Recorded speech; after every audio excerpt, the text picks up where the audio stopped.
একটি অচেনা পথে কয়েকবার হাঁটলে সেই পথটি চেনা যায়, কিন্তু মানুষকে যুগ যুগ ধরে দেখে আসলেও মানুষ চেনা বড় দায়। পাতা ঝরার আগে পাতার রং বদলে যায়, আর মানুষ বদলানোর আগে কথা বলার ধরন বদলে যায়।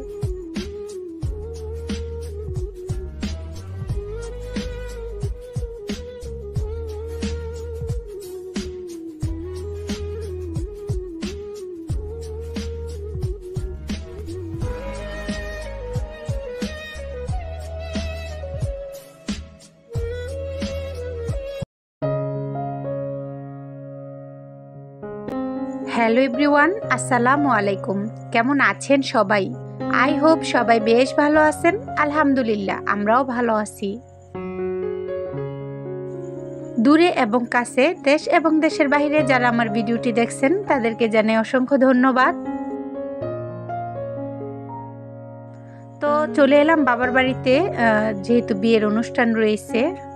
আর এই তো আসার পরই দেখতে পেলাম আমাদের জন্য গায়ে হলুদের জন্য কাপড় আর এই তো পাঞ্জাবি তো পাঠিয়ে দিয়েছে। আসলে অতিরিক্ত ব্যস্ততার কারণে কিন্তু প্রতিনিয়ত ব্লগ শেয়ার করা হচ্ছেই না। তো আমরা চলে এসেছি মেহেদি অনুষ্ঠানে।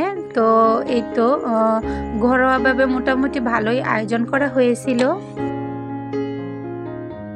তো এখানে কিন্তু মানুষজন খুবই অল্প ছিল, মানে যেহেতু এখানে বাড়ির মানুষগুলোই ছিল, তো এক্সট্রা কিন্তু তেমন মানুষই আসা হয়নি। তো এখানে এই তো ফটোশ্যুট করা হচ্ছে, তো এর মধ্যে আমরাও এসে উপস্থিত হয়েছিলাম। তো আসলে আমরা কিন্তু অনেকটা লেট করেই চলে এসেছিলাম, আর তার মধ্যেও এখানে মানে ছাদে যেহেতু অনুষ্ঠানটা হচ্ছে তেমন একটা সময় এখানে দেওয়া হয়নি। তো আমরা চলে গিয়েছিলাম নিচে। তো আসলে এমন অনুষ্ঠানে নিজেকে তেমন একটা কমফোর্টেবল মনে হয় না। আর যেহেতু আমার একটি চ্যানেল রয়েছে আর আপনারা সবাই আমার আপনজন রয়েছেন, তো আপনাদের কাছে শেয়ার না করলে কেমন হয়। তো যে কারণে যতটুকু পেরেছি ভিডিও শ্যুট করে নিয়েছি। তো এর মধ্যে কিন্তু অনেকটাই রাত হয়ে গেছে, প্রায় 12টা সাড়ে 12টার মতো হবে। তো এবার বাসায় যাওয়ার পালা। আর যেহেতু অনেকটাই রাত হয়ে গেছে, তো গাড়ি পেতে তো একটু লেট হবেই।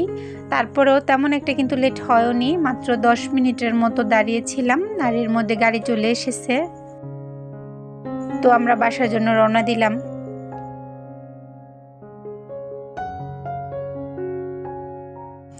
তো এই তো আজ হচ্ছে বৃহস্পতিবার, মানে এই ভিডিওটা বৃহস্পতিবার দিন রাতেরই শ্যুট করা। তো আমরা চলে এলাম গায়ে হলুদের অনুষ্ঠানে। তো মাশাআল্লাহ অনেক জমকালো অনুষ্ঠানে কিন্তু এই বিয়েটা কমপ্লিট করা হয়েছে। আর এদিকে গায়ে হলুদের কাপড় কিন্তু পাঠিয়ে দিয়েছে, কিন্তু তারপরেও কাপড় পরা হয়নি, কেননা আসলে কাপড় তেমন পরা হয় না।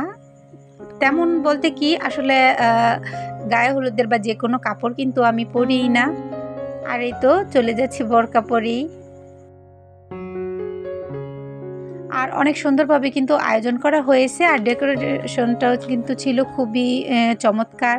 আর সব থেকে বড় কথা, এটা হচ্ছে আমার স্কুল, মানে যে স্কুলে আমি পড়াশোনা করেছি, হাই স্কুলে। তো স্কুলেই কিন্তু এই অনুষ্ঠানটা হয়েছে, মানে স্টেজ দেওয়া হয়েছে। তো হয়তো বা আগের মতো নেই, এখানে যে নতুন ভবনগুলো করা হয়েছে এগুলো কিন্তু আগে কিছুই ছিল না।